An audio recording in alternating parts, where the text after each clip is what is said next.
안녕하세요. 공포세계 김용필입니다. 네, 오늘은 3월 6일 수요일인데요. 오늘 이 신문 사설을 보니까요. 가사도우미, 간병인, 이 돌봄 서비스이죠. 지금 이 돌봄 서비스는 외국인으로서는 중국 동포들을 포함한 이 재외동포, 그냥 방문 취업 체류 자격이나 재외동포 체류 자격으로 있으신 분들이 취업 활동을 할 수 있는, 수용해주고 있는 그런 업종입니다.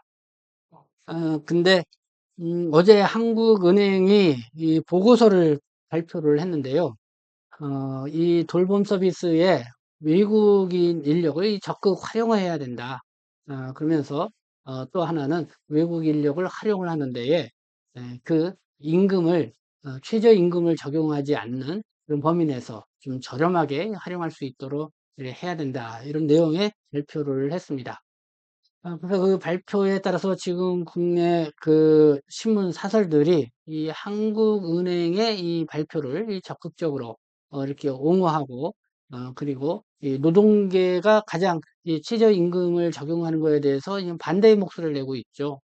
그래서 이 노동계도 여기에 대해서 다시 한번 생각을 해보고, 그냥 우리의 미래를 생각해보고 판단을 해야 할 일이다. 이렇게 이제 주장을 나오고 있습니다. 그래서 이 한국은행, 네, 한국은행이 국책은행이죠. 그래서 어제 5일 한국은행이 한국개발연구원하고 이 공동으로 이 세미나를 개최를 해서 이 돌봄 서비스 인력난 그리고 비용 부담 완화 방안 이 보고서를 발표하는 그런 자리를 가졌습니다. 그래서 국내 언론에서도 이 많이 관심을 갖고 또 이렇게 사설로까지 이렇게 다 입장들을 내 보였는데요. 어쨌든 한번 그 내용 좀 여러분들에게 어떤 내용인지 좀 소개를 해드리고자 합니다. 앞서 말씀드린 한국은행 보고서는 육아도우미와 간병인 등에 대해서 외국인 노동자를 적극적으로 활용을 해야 된다는 내용이고요. 또 이들에 대해서는 최저임금 적용을 제외하자는 그런 파격적인 방안까지 이렇게 제시를 했습니다. 즉, 한국 사회가 지금 저출산 이 고령화가 빠르게 진행되고 있다는 것이죠. 그리고 급속한 이 인구 고령화로 이 간병을 필요로 하는 노인들의 증가, 또 이에 따른 간병인은 앞으로 더 많이 부족해질 것이라는 그런 예측을 하고 있습니다. 어, 그 한국은행의 보고서에 보면은 65세 이상 노인 세대 이 빈곤율이 OECD 국가 비교를 해봤을 때 그 평균보다도 훨씬 많은 그런 빈곤율이 높다. 이거를 볼 수가 있습니다. 그래서 이 표를 보시면은 네, 이게 OECD 국가 66세 이상 노인 인구 중 평균 소득이 중위 가구 가소득 수분의 50% 미만인 인구의 비율 뭐 이거로 해서 이렇게 나타낸 표인데요.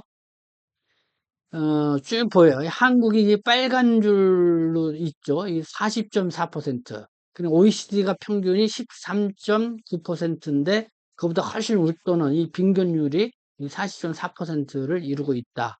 이게 이제는 한국 사회에 앞으로 닥칠 그런 어, 현재이고 앞으로 더 이제는 높아질 것이다. 이런 거죠.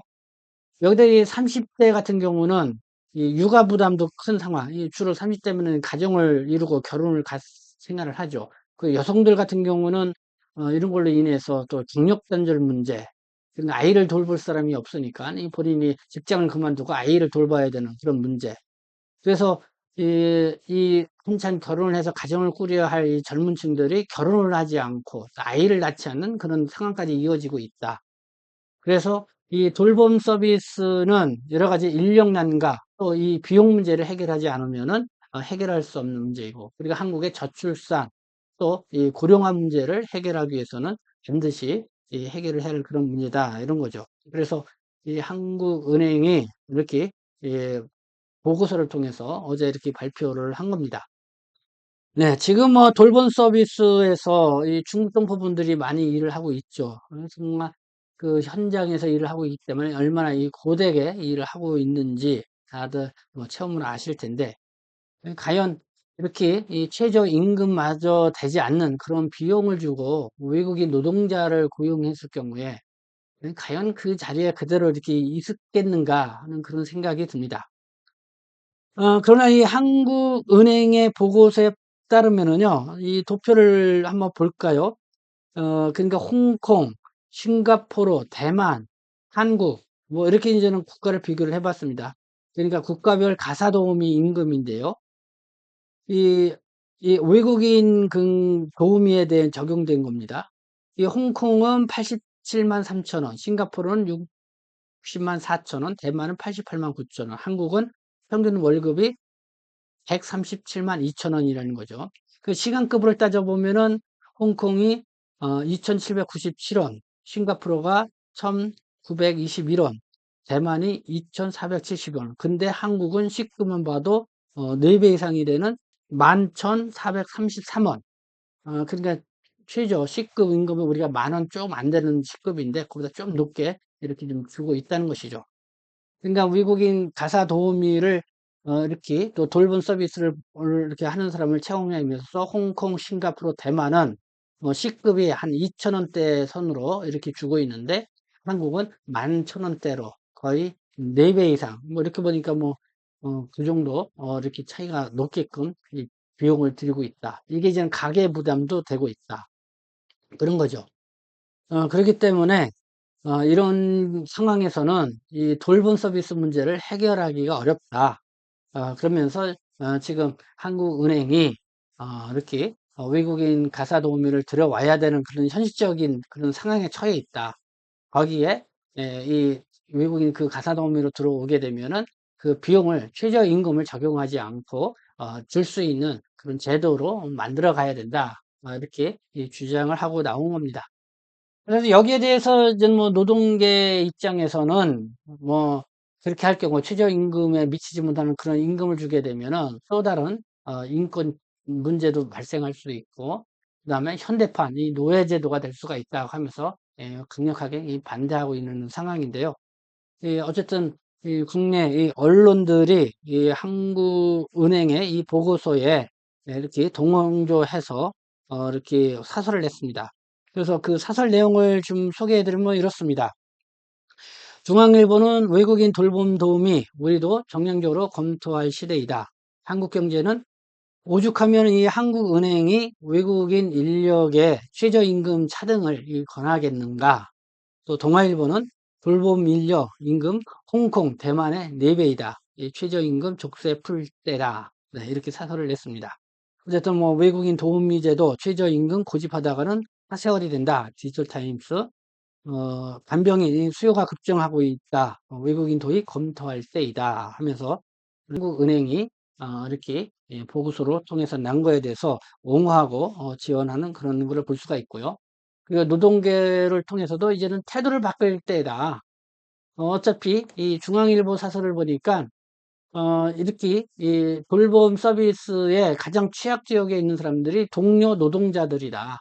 어, 가장 이 중상하위층에 있는 이런 시민층들이 이 가장 이 어려움에 처해 있는 이런 상황이다. 그러니까 그런 동료 노동자들을 위해서라도 외국인 가사 도우미라든가 간병인 도우미를 이렇게 들여오는 데에 최저임금을 적용하지 않고 이렇게 줄 수 있는 그런 제도를 만드는데 동조해 달라는 식의 그런 논평을 내는 것을 볼 수가 있었습니다.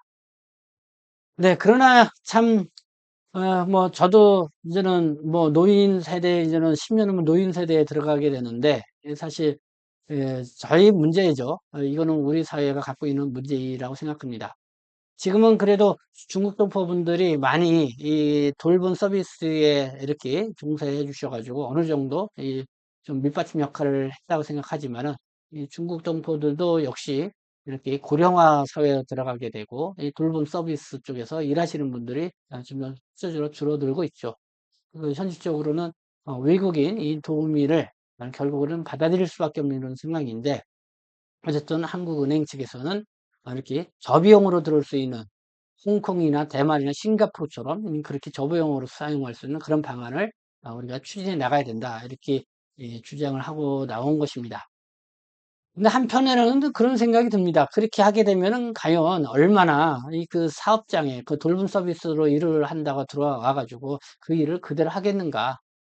또 나름대로 이렇게 이탈을 해서 뭐 불법 취업도 하게 되고 나중에 또 불법 취업자로 전락하는 그런 상황이 되지 않겠는가.